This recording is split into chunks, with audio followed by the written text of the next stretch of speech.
The punishment for fighting was always the same at Galactic Military Academy. 3 days in the lower armory, cataloging weapons that nobody cared about. Danny Reeves wiped dust from his face and sneezed. The lower armory was forgotten by everyone except cadets who broke the rules. It sat beneath the main training decks of Station Helix 9, filled with weapons collected from dead worlds and failed colonies. Most of them did not work anymore. Some had never worked at all. Danny was one of 12 humans at the academy. The fight had started when a variety cadet called humans evolutionary accidents. Danny had responded with his fists. Now he was paying for it. He moved between shelves of strange devices. Energy projectors with cracked crystals, plasma launchers with melted barrels, sonic disruptors that hummed with broken frequencies. All of them labeled, all of them useless. Then he found something different. It sat alone on a bottom shelf, wrapped in cloth that fell apart when he touched it. The weapon beneath was long and made of dark metal and wood. Real wood, which was rare enough to make Danny stop breathing for a moment. The wood was old but still solid, and the metal had a dull shine that spoke of quality construction. Danny knew this weapon. Not this exact one, but its type. His grandfather had shown him similar things in museums back on Earth, had let him hold replicas, had taught him their history. It was a bolt-action rifle, a weapon that used chemical explosions to push metal through the air. No power cells, no plasma chambers, no computers, just physics and fire. The label on the shelf was written in Old Rillian script. Danny's translator struggled with the ancient text before producing words. Primitive projectile device. Non-functional. Display only. He lifted the rifle carefully. The weight felt right. The balance felt natural. He found the bolt handle and worked it back and forth. The action was stiff but moved smoothly once he applied pressure. The mechanism was simple and clean. What are you doing with that? Danny turned. Senior Instructor Gavros stood in the doorway. The Moldrani was massive, nearly 3 meters tall, with 4 arms crossed over his chest.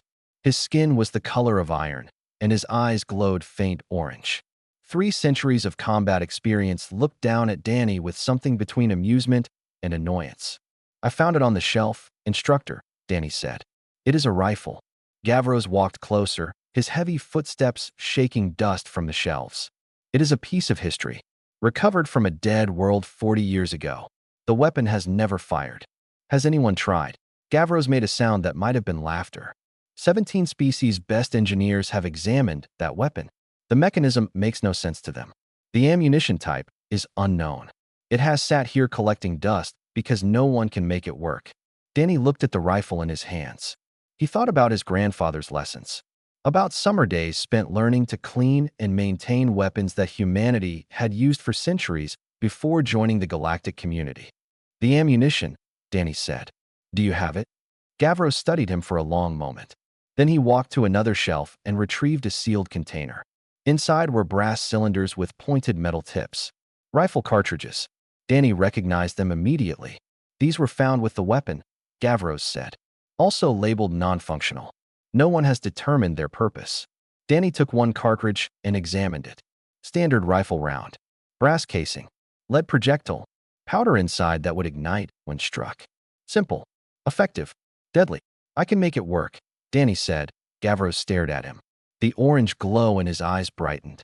You believe you can succeed where 17 species have failed? Yes. Human arrogance, Gavros said. But there was curiosity in his voice now. Very well. Show me. Danny worked the bolt back. He placed the cartridge into the chamber. He pushed the bolt forward and felt the round seat properly. The rifle was now loaded. He was about to explain what came next when footsteps echoed from the corridor. More footsteps than one person. Danny looked up to see a crowd forming at the armory entrance. Cadets from multiple species, drawn by the sound of Gavros's voice, now watching with wide eyes. Among them was a crystalline figure that made Danny's stomach drop. Admiral Selise, the Academy Commandant, pushed through the crowd. The variety was made of living crystal that shifted colors with her moods. Right now she glowed cold blue. Instructor Gavros, she said. Why is a cadet handling museum property? Gavros straightened to attention. The human claims he can operate the weapon, Admiral. Selise turned her attention to Danny. Her crystalline face showed no expression, but her color shifted to something colder. The human claims many things. Their species has been in the coalition for barely a generation. They understand nothing of true military science. Danny said nothing. He held the rifle and waited. Sully studied him for a long moment. Then something like a smile formed on her crystal features. Very well. Let us make this interesting. She turned to address the gathered crowd. If this human can make the weapon fire and hit a target within 1 standard week, I will grant humans access to advanced combat training. If he fails, the human contingent will be reassigned to support roles. Permanently. Danny heard gasps from the crowd. He thought about his 11 fellow humans, whose futures now rested on his shoulders. He thought about his grandfather's patient lessons. He looked at Admiral Sellis and nodded. 1 week, he said. I will not need that long. News traveled fast on Station Helix 9. By the next morning, every cadet knew about the wager. Danny found his fellow humans waiting outside his quarters. 11 faces, 11 expressions of anger and fear. Rosa Vance, the senior human cadet, pushed to the front. Her dark eyes burned with fury. You bet our futures on a piece of junk? She demanded. Without asking any of us. I did not have time to ask, Danny said. Admiral Sellis made the challenge. I could not refuse without looking weak. So instead you accepted a challenge you cannot win, said Peter Hollis, another human cadet. Support roles, Danny. That means cleaning duty and cargo loading for the rest of our service. No combat training. No command track. Nothing. Danny looked at each of them. He understood their fear. Humans were new to the coalition. They had spent years proving they deserved a place among the stars. This challenge could undo all of that work. I can win, Danny said quietly. I know how the weapon works. Rosa grabbed his arm. How? 17 species tried and failed. What makes you different? My grandfather, Danny said. He taught me about weapons like this. Humans used them for centuries before we developed energy technology. I grew up learning their operation. The other humans exchanged glances. Rosa's grip loosened. You are certain? She asked. Yes. Rosa released him. Then we help. Whatever you need, you have it. But Danny, if you are wrong about this, I am not wrong. Danny spent the morning examining the rifle more closely. The weapon was old, but well made. The metal was some kind of steel alloy. The wooden stock was dense and heavy. The bolt mechanism was stiff from decades without use. The problems became clear quickly. The firing pin showed corrosion. It might work, or it might shatter when struck. The barrel needed cleaning. Residue from whatever ammunition had last been fired still coated the inside. The stock had small cracks that could spread under recoil that he needed to restore the weapon before he could fire it. The Academy machine shop was designed for energy weapon maintenance. Plasma regulators, crystal alignments, circuit repairs. Nothing there was meant for mechanical devices. Danny was studying the firing pin when a shadow fell over his workbench. He looked up to find Aurelian standing nearby. The alien was smaller than most species, with smooth gray skin and large dark eyes. Her translator badge identified her as Paula, an engineering cadet. That mechanism, Paula said, pointing at the bolt assembly Danny had disassembled. It uses no power source. Chemical propellant, Danny explained. The ammunition contains explosive powder. When the firing pin strikes the back of the cartridge, it ignites the powder. The explosion pushes the projectile out of the barrel. Paula's large eyes grew larger. Controlled explosions? Inside the weapon? That seems dangerous. It can be. But it also means the weapon works without batteries or power cells. No recharging. No circuits to fail. Paula moved closer, studying the parts spread across the bench. The firing pin is damaged. The metal has oxidized. I know. I need to make a new one, but I do not have the proper tools. I do. Paula looked at him with something like excitement. Metallurgy is my specialty. I can fabricate a replacement if you provide specifications. Danny hesitated. Why would you help me? If I succeed, humans gain status. That might not benefit your species. Paula made a gesture that translated as a shrug. I am an engineer. You have presented me with a problem I have never seen before. A weapon with no computers, no power requirements, just mechanical action. I want to understand how it works. And if Admiral Sellis learns you helped me, then I will tell her that scientific curiosity knows no species boundaries. Paula's translator rendered this with a hint of amusement. Besides, I think she expects you to fail. She will not be watching closely until the demonstration. Danny considered this. He needed help. His skills were in operation, not fabrication. Paula could provide what he lacked. The firing pin needs to be hard steel, he said. Strong enough to strike repeatedly without deforming. I can show you the shape. They worked together through the day. Paula asked endless questions about projectile physics. Danny explained concepts that humans had understood for centuries, but that seemed revolutionary to her. Muzzle velocity, bullet drop, windage. The mathematics of a spinning projectile in flight. By evening, Paula had fabricated a new firing pin. It was not perfect, but it would work. As Danny reassembled the rifle, another figure appeared at the workshop door. This one was Moldrani, like Instructor Gavros, but younger and smaller. His translator identified him as Goran. My uncle sent me, Goran said quietly. He believes you might succeed. He wants you to have access to the advanced machine shop for barrel cleaning and stock repair. Danny looked at the young Moldrani. Your uncle is Instructor Gavros. Yes, he has studied that weapon for years. He always believed someone would eventually unlock its secrets. Goran glanced around nervously. He cannot help openly. Admiral Celis would remove him from his position, but he can help quietly. Danny nodded. Tell your uncle thank you. Goran handed over an access card and disappeared into the corridor. Danny looked at Paula, then at the rifle in his hands. He had allies now. He had resources. He had 5 days remaining. It would be enough.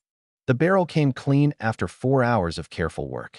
Danny used tools designed for plasma conduits to scrub residue from the rifling grooves. The spiral pattern inside the barrel was still sharp and clear. Whoever had made this weapon had built it to last. Word had spread through the academy.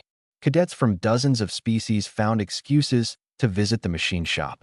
They watched Danny work and asked questions he was happy to answer. Why does the barrel have those spiral grooves? Asked a Fenari cadet, her feathered crest tilted with curiosity. They make the projectile spin, Danny explained. A spinning object is more stable in flight. It travels straighter and hits harder. Like a thrown disc, the Fenari said, understanding. Exactly like that. A massive Carillion pushed forward, his stone-like skin grinding as he moved. The weapon has no targeting computer. How do you aim? Danny pointed to 2 small metal pieces on top of the rifle. Front sight and rear sight. You line them up with your eye and the target. Your brain calculates the angle. That seems inefficient, the Carillion said. It seems simple, Danny corrected. Simple things do not break. Paula had run calculations on her tablet all morning. Now she looked up with an expression Danny was learning to recognize as disturbed amazement. The numbers do not make sense, she said. What numbers? The projectile leaves the barrel at nearly 3 times the speed of sound. The kinetic energy at impact exceeds most standard sidearms. The penetration potential. She shook her head. This weapon could punch through light armor at close range. The watching cadets murmured among themselves. And it requires no power source, Paula continued. No recharging. No maintenance beyond cleaning. It would function in electromagnetic interference, in radiation storms, even in hard vacuum if the operator could survive there.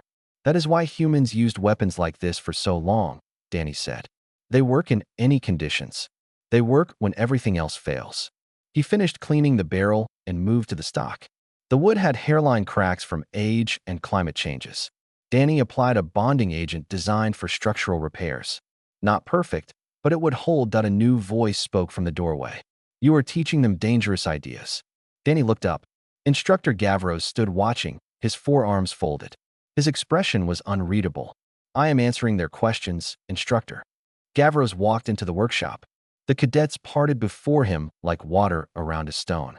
He stopped beside Danny and looked down at the rifle. I have studied that weapon for 20 years, Gavros said quietly, so only Danny could hear. I always suspected it was not primitive at all, just different. Different how? The Coalition abandoned chemical propulsion millennia ago. We considered it obsolete, inferior to plasma and energy weapons. Gavros's orange eyes dimmed slightly. But obsolete is not the same as useless. Different is not the same as wrong. Danny said nothing. He waited. There are threats in this galaxy that energy weapons cannot harm, Gavros continued. Beings that feed on electromagnetic signatures, that absorb plasma and grow stronger. Against such enemies, our advanced weapons are worthless. The silence, Danny said. Gavros's eyes flared bright. You know of them? Everyone knows of them. Energy beings that attack colonies on the frontier. No weapon in the Coalition arsenal can stop them. No energy weapon, Gavros corrected. But a weapon that uses no energy signatures? A weapon that throws simple metal through physical force. He looked at the rifle with new intensity. Such a weapon might work where nothing else can. Danny understood now why Gavros had helped him. This was not just about a demonstration. This was about survival. The rifle came from a colony called Harvest 7, Danny said. Do you know what happened there? The colony went silent 200 years ago. A survey team found ruins and this weapon. No survivors. Gavros paused. But there were signs of battle. Signs that something had fought back against the silence. And nobody investigated further. Admiral Sellies classified the findings. She did not want to admit that primitive technology might succeed where coalition science failed. Gavros's voice carried old bitterness. Politics matter more than survival to some leaders. Danny looked at the rifle in his hands. A weapon from a dead world. A last defense against an enemy that could not be stopped by advanced technology. The colonists of Harvest 7 had remembered old ways when new ways failed them. And now Danny carried that memory forward. I have 15 rounds of ammunition, Danny said. I can spare 3 for practice. The rest I need for the demonstration. 3 shots to prepare for the most important test of your life, Gavros said. Is that enough? Danny thought about his grandfather. About summer afternoons at the range. About hundreds of rounds fired while learning breath control and trigger discipline. It will have to be, he said. Gavros nodded slowly. Then I suggest you use them wisely. Admiral Sellies has changed the timeline. You have 2 days remaining, not 5. Danny's hands tightened on the rifle. Why? Because she has learned what you are learning. And she is afraid of what it means. Paula found Danny in the small range beneath the armory. The space was designed for testing repaired weapons before returning them to service. It was not meant for live fire, but Danny had no other option. I searched the archives, Paula said. Her voice was strange, quiet and troubled. I found the records from Harvest 7. Danny lowered the rifle. He had been preparing for his 3 practice shots. What did you find? The colony was established 200 years ago. Agricultural world. 15,000 settlers. Paula's large eyes blinked rapidly. They went silent after only 20 years. The survey team found the entire colony destroyed. Buildings burned. Fields scorched. But the pattern of destruction was strange. Strange how? The damage moved outward from the center. As if the colonists retreated toward the edges while fighting something that advanced from the middle. Paula handed Danny her tablet. Look at the final transmissions. Danny read the words on the screen. They were fragments, broken by interference and time. Energy weapons useless. Absorbs everything we throw at it. Remembered grandfather's stories. Found the old weapons in storage. The metal hurts them. They cannot absorb simple lead. Making a stand at the northern ridge. If anyone finds this, the final transmission was a single line. We are using the ancestor weapons. They work. God help us, they actually work. Danny looked up from the tablet. They fought back with projectile weapons. And the silence killed them anyway, Paula said. But they fought. For the first time in recorded history, something hurt the silence. And the coalition buried the information. Admiral Sellies. She was a junior officer on the survey team. She wrote the report that classified the findings. Paula's voice carried anger now. She decided that admitting primitive weapons could harm the silence would embarrass the coalition. So she hid the truth. Danny thought about 15,000 people making a last stand with weapons their ancestors would have recognized. About courage and desperation and the choice to fight even when victory was impossible. The rifle I have, he said slowly. It was one of theirs. One of the last ones fired. The survey team found it in the hands of a dead colonist on the northern ridge. They thought it was a museum piece. They did not understand what it meant. Danny looked at the weapon in his hands with new eyes. This rifle had been held by someone who knew they were going to die. Someone who fought anyway because fighting was all they had left. He would honor that sacrifice. I need to practice, Danny said. I have 3 rounds in 2 days. Paula stepped back. I will watch. I want to understand. Danny raised the rifle to his shoulder. The weight settled naturally against his body. He lined up the sights on a target 50 meters away. A simple circle painted on a metal backstop. He controlled his breathing. Slow inhale. Slow exhale. His finger found the trigger. The rifle fired with a sound like thunder. The recoil pushed against his shoulder. Smoke drifted from the barrel. Downrange, the target showed a hole just left of center. Paula made a sound of shock. That noise. That violence. The weapon actually explodes each time. Controlled explosion, Danny said. He worked the bolt, ejecting the spent brass casing. It spun through the air and clinked against the floor. The powder burns, the gas expands, the bullet flies. Simple physics. He loaded the second round. Adjusted his aim slightly. Fired again, center hit. Your body absorbs the force, Paula observed. The weapon tries to push you back, but you push forward to meet it. Recoil management. You learn to work with the weapon, not against it. 1 round remaining. Danny had to make it count. He moved the target to 100 meters. The maximum distance the small range allowed. Not as far as he would need to shoot during the demonstration, but enough to test his skills that he took his time. Controlled his breathing. Felt the rifle as an extension of his body rather than a separate object. The shot was perfect. Dead center. Danny lowered the rifle and released a breath he had not realized he was holding. You have done this before, Paula said. It was not a question. Many times. My grandfather believed humans should not forget their history. He taught me skills that most people considered obsolete. Obsolete, Paula repeated. That word again. The coalition uses it to mean worthless. But you have shown me that obsolete only means old. Old is not the same as useless. Danny nodded. The colonists of Harvest 7 understood that. When their modern weapons failed, they remembered older ways. They gave their lives proving that sometimes the old ways are better. He looked at the 12 rounds remaining. 12 shots to prove what 15,000 people had died for. The demonstration is in 2 days, Danny said. Admiral Selise will try to make me fail. She has too much to lose if I succeed. What will you do? Danny began cleaning the rifle.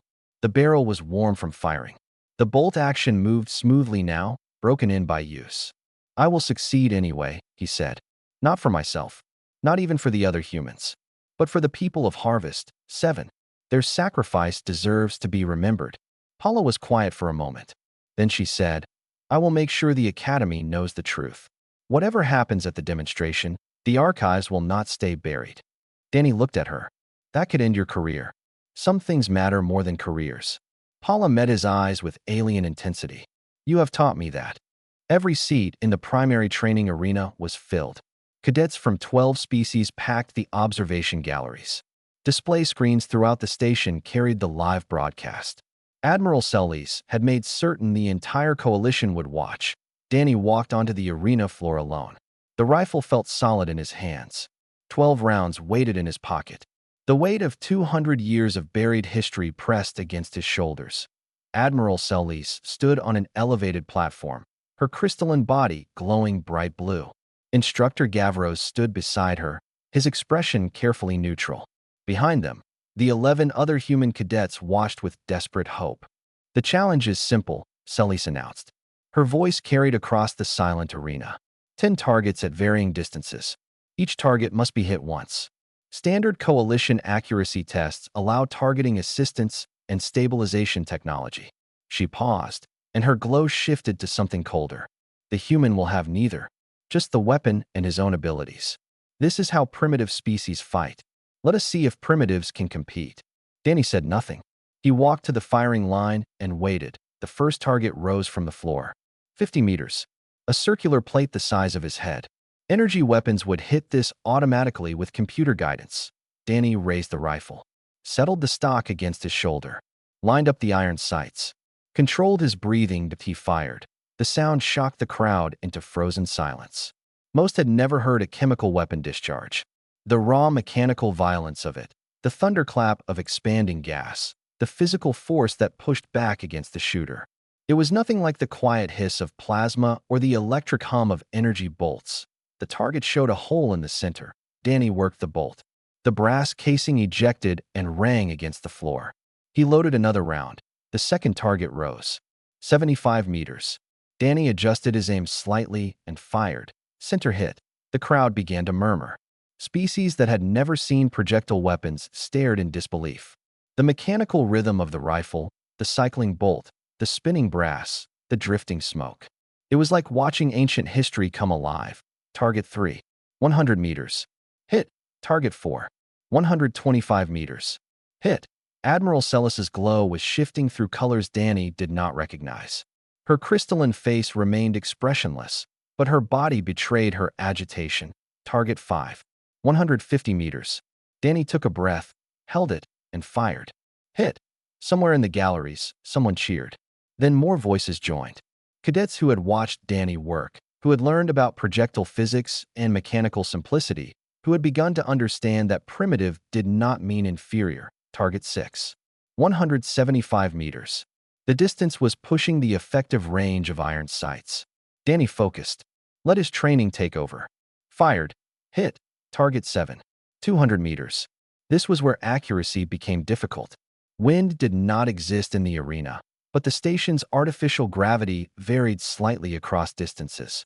Danny remembered his grandfather's lessons about bullet drop, about adjusting aim to compensate for the pull of gravity on a flying projectile.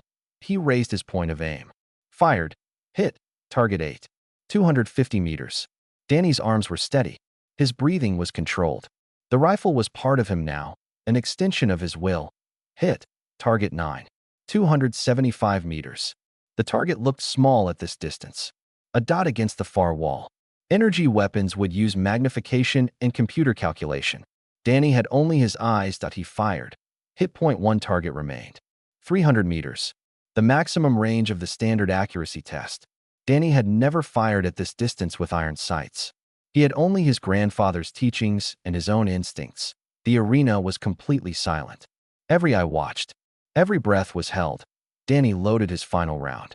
He raised the rifle, found the target in his sights.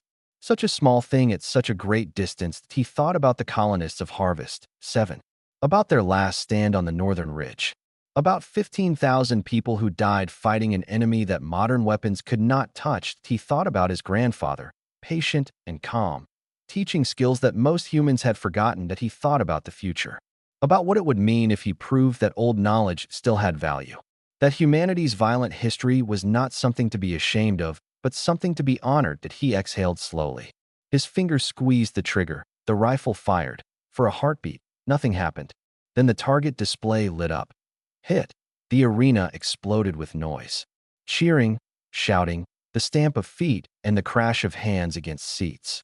Cadets from species Danny could not name were on their feet, celebrating as if he had won a war. Admiral Celis stood frozen on her platform. Her glow had faded to something pale and dim. Danny lowered the rifle. 10 shots. 10 hits. No computer assistance. No targeting technology. Just a human and a weapon his ancestors would have recognized that he had won. 3 months had passed since the demonstration. The coalition was not the same. Danny stood before a classroom of new cadets. Species from across the galaxy filled the seats, their translators humming as they waited for him to speak. Behind him, mounted in a case of clear crystal, the rifle from Harvest 7 hung in a place of honor. The weapon behind me is 200 years old, Danny began. It uses no computers, no power cells, no targeting assistance, just mechanical action and chemical propellant. He paused, letting the words sink in. Every species in this room comes from a civilization that abandoned such technology long ago. You considered it primitive, obsolete, inferior to plasma and energy weapons. A Varadi cadet raised her hand. Her crystalline body was young and bright. Then why are we studying it? Because 3 weeks ago, a patrol ship on the frontier encountered the silence. Danny watched the fear ripple through the room at the name. Energy weapons failed, as they always do. The silence absorbed every shot and grew stronger. He let the silence stretch. But the patrol ship carried something new. Projectile weapons, hastily manufactured based on this rifle's design. Simple metal bullets pushed by chemical explosions. Danny gestured at the mounted weapon. When those bullets hit the silence, they did not absorb them. They could not feed on simple kinetic force. For the first time in coalition history, the silence retreated from a battle. The classroom erupted with questions. Danny raised his hand for quiet. The lesson is not about bullets or rifles. The lesson is about assumptions. He walked among the desks, meeting eyes from a dozen different species. Your ancestors solved problems in ways that worked for them. Then your civilizations advanced and forgot those solutions. You assumed that newer always meant better. that progress only moved in one direction. Danny stopped beside a young Moldrani cadet. Your species developed sonic weapons because your hearing is superior. But what happens when you fight in vacuum, where sound cannot travel? He moved to a Fenari cadet. Your people created light-based weapons because your eyes can track photons that other species cannot see. But what happens when you fight in darkness so deep that no light exists? He returned to the front of the classroom. Every solution has limitations. Every technology has conditions where it fails. The mistake is believing that your best solution is the only solution. The door to the classroom opened. Instructor Gavros entered, his 4 arms carrying a stack of equipment cases. Behind him came Admiral Celis. Danny had not seen the Admiral since the demonstration. Her crystalline form had dimmed since then. The political fallout from the buried harvest, 7 records, had damaged her career. Some said she would be removed from command, but she had come today, and Danny wondered why. Gavros set down the cases. Inside were training rifles, newly manufactured, based on the Harvest 7 design. Simple mechanical weapons that any species could learn to use. Cadets, Gavros said, today you begin practical instruction in kinetic weapons theory. Cadet Reeves will be your instructor. The old Moldrani looked at Danny with something that might have been pride. Admiral Celis stepped forward. The classroom fell silent. I spent 200 years protecting a secret, she said. Her voice was quiet but carried clearly. I believed that admitting our technology had failed would weaken the coalition. I was wrong. She turned to face the cadets. The human showed me something I had forgotten. Strength does not come from having the best weapons. It comes from being willing to adapt, to learn, to remember what worked when nothing else does. She reached into her robe and withdrew a small object. A brass casing, tarnished with age. She placed it on Danny's desk. This was recovered from the northern ridge of Harvest 7, she said. From the hand of a colonist who died fighting the silence with nothing but courage and ancestor weapons. I have carried it for 2 centuries as a reminder of my shame. She looked at Danny. Now I give it to you. As a reminder of humanity's gift to the coalition. Danny picked up the casing. It was small and light. Just a piece of brass that had once held powder and lead. But it represented something larger. A choice made by desperate people. A truth buried by fear. A legacy finally honored. The universe does not care what is sophisticated, Danny said, repeating words he had learned from his grandfather. It only cares what works. He looked at his students. At the future of the coalition. Today, we learn what works. The cadets reached for their training rifles. The classroom filled with the sound of bolts working, of mechanisms cycling, of old technology becoming new again. Outside the academy, across the frontier, patrol ships carried weapons that had not existed 3 months ago. The silence was learning that the coalition had changed. That sometimes the most dangerous enemy was the one who remembered what everyone else had forgotten. And on a small human colony world, an old man named Reeves received a message from his grandson. A single line that made him smile. Your lessons saved more than just my future, grandfather. They may have saved the galaxy.